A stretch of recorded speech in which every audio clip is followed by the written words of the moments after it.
Hello, everyone, and welcome to our series, Speaking and Remembering John Perakos.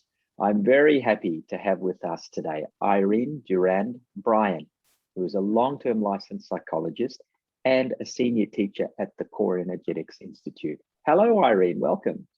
Hello, Daniel. Nice to be here with you. Thank you. Thank you for taking the time to speak with us. I just wanted to get some of your personal opinions and experiences today, if I may. I mean, how did you come about the work with Core Energetics and how did you meet John? So it's very interesting to me because I was a psychologist already in practice. I started to date my husband at the time, and he was a businessman, and he was in therapy with a core energetic therapist, Norman Traeger. So my condolences on both. So this businessman says to me, "Do you really want to be a therapist?" And I say, oh, inside of me, I went like, I was in my 20s. I'm like, what is he talking about?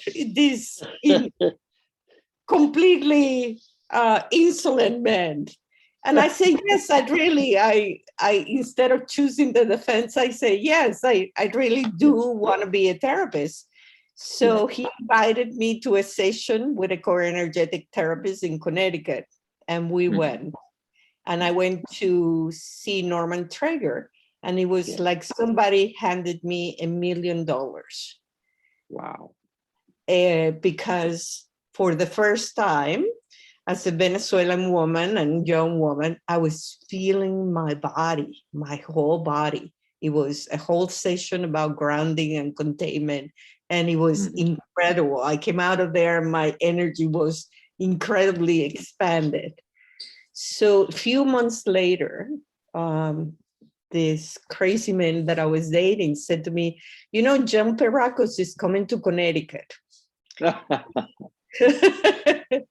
And I say, okay, let's go. So we went and we met in a church in the area of conference of a church. So we're there and we're hearing him. And there was something very specific about John Perakos. He was very firm, very clear. He sounded a little bit like he was compelling, but there was always a sense that he was doing something with your interest at heart, that he cared, that he wanted to give you something, that he came from a place of love. And I find that to be outstanding. So he asked for a volunteer from the audience. And a man, I remember, in his suit, volunteer. This is in the basement of a church. And he got this guy to be undressed in front of all of us. And he turned from a raisin into a plum grape. You know that amazing. Yes. Process that we do, that we turn grapes into raisins. He turned from raisin into a plump grape.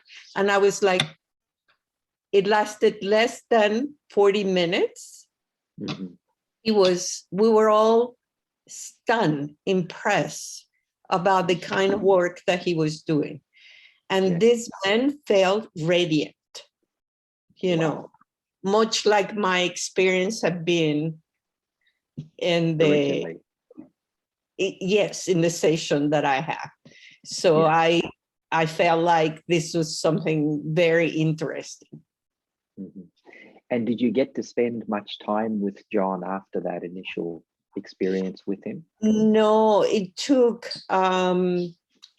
years for me to enter the program because at that time I was dating my husband, and then we got married. He distracted you? It was his fault. Yes, also. How could he? It must be. Yeah. So life happened. But when I came back, we moved to Arkansas for a period of time. And when I came back, I applied to the program. And my first interview was with John, and I felt this is like I was like E.T., the extraterrestrial. I was in the elevator and I was saying, home, home, home, home, Oh home. my goodness. In my heart, I was saying that. And I was in the room with him, and all what the kid do was cry. It was just like tears were rolling down my eyes, and he was looking at me and saying, "You are going to be in the program. It's going to be okay." And I was like, "Okay."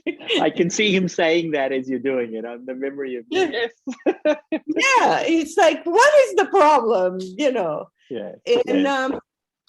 and we, I have to tell you, this experience of him being a bit like a surgeon, like a psychic surgeon, and at the same time caring so much was part of my experiences throughout in the program. I remember him doing a presentation in which he brought a man with like a pillowcase over his head for a clinical presentation, and the whole program was there. I was already in the program. And it was amazing work. And he didn't reveal the person's face until then. The man was astonishingly handsome, but people only could see his face. They couldn't see him completely. And that was part of what the presentation was about. And it was beautiful. Amazing. So if I may, you've spoken about quite a few personal experiences there that obviously have left such a big impact on you personally and in your professional life. You know, is there something that you felt John gave you or that you were to take away that stays with you today? I was mentioning this. It always felt to me, John could be wrong or right, but it always felt to me like he had the presence of mind to be himself and to be there for you when he was there. And I think it was always interesting to me that he always carried that intention. And I try, it's, you know, we see a variety of people and we don't always have that intention, or I don't always have that intention. And when I don't have that intention, I pray during this session, because I feel like every human being deserves to have that intention toward them. And he did it so easily, didn't he? It was just a natural part of him. I think it cost him. I think that it was part of his trainings. I think that he did it. For us, it looks natural, but I think, and this quality, the accompaniment of the good intention with the surgeon kind of thing. I remember, I remember an interaction that we have after I was part of the staff, and we were in a staff meeting. We used to have long staff meetings for 3 and 4 hours before there was any teaching done. So we processed with each other before there was any taking care of students.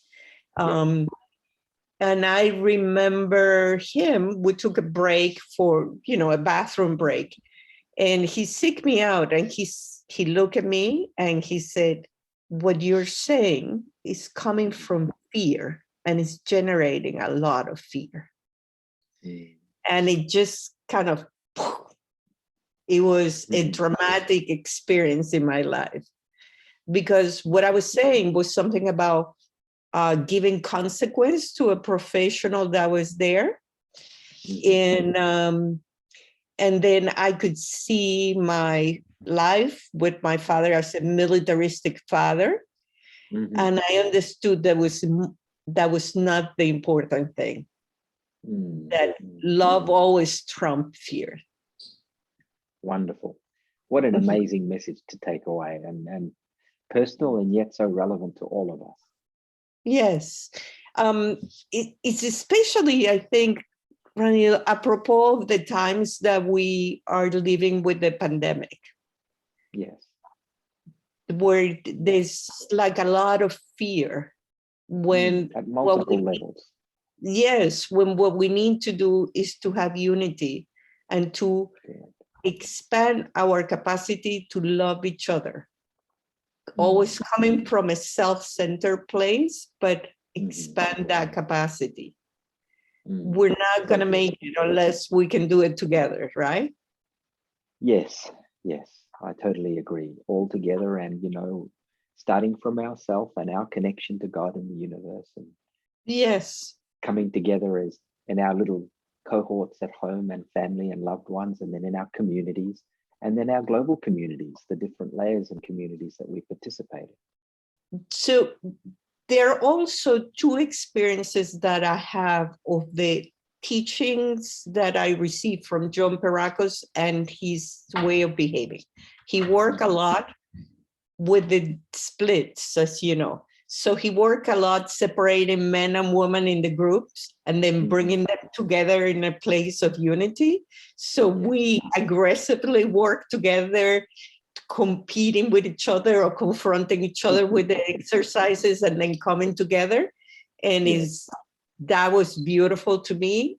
And the other part is that he talked about the spiritual work with a reality, with absolute sense of reality. So he was a physician that was not afraid to talk about God. Yes.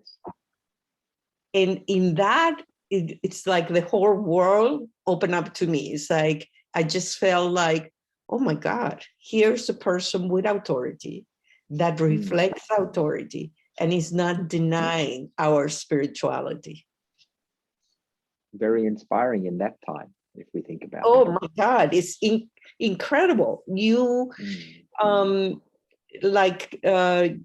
lot of our problems is the lack of integration from our body and our spirituality.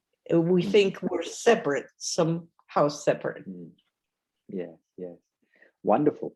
So there's, these are common themes I'm hearing as I speak to more of you, that his strength in the spiritual connection and how he brought that into the work constantly and consistently, just as an extension of himself. So that's very beautiful. Thank you. Is there anything else you'd like to add, either personal or professional, that sticks to you or reminds you of John? That he wasn't afraid, and I don't think I have achieved that level personally. I mean, that he wasn't afraid of a confrontation. He wasn't afraid of a challenge. And again, I was assisting him in a presentation that he was doing in New York. And he said, I'm not opening the doors. And I was like, why not? Because you have a competition issue with men. And unless you decide today, right here, right now, that you're dropping that, I'm not opening the doors. I was like, oh my God. I'm here to assist you. I'm telling you, are you dropping your competition with men right here, right now? You tell me. And I was like, oh, please, John, can we talk about this? No, it's right here, right now. It's so good to hear you speak of how confrontational he was in those younger years. People speak to me and they say, boy, you're so confronting. And I go, if you guys only knew, I'm really gentle compared to what John was like. That's the way I feel. People say the same to me, Ranil, that I am very direct and confrontative. And I say, you do not know where I come from. You do not know where I come from. Yeah. So beautiful. Well, look, I thank you so much for taking your time out today, Irene, and sharing some of these wonderful stories and your history and memories with our broader community. No doubt people will be looking you up and speaking to you more and connecting with you. So feel free out there, everyone. Irene, we will chat again. And thanks so much for your time. Take care. Bye. Nice to spend some time with you. Bye.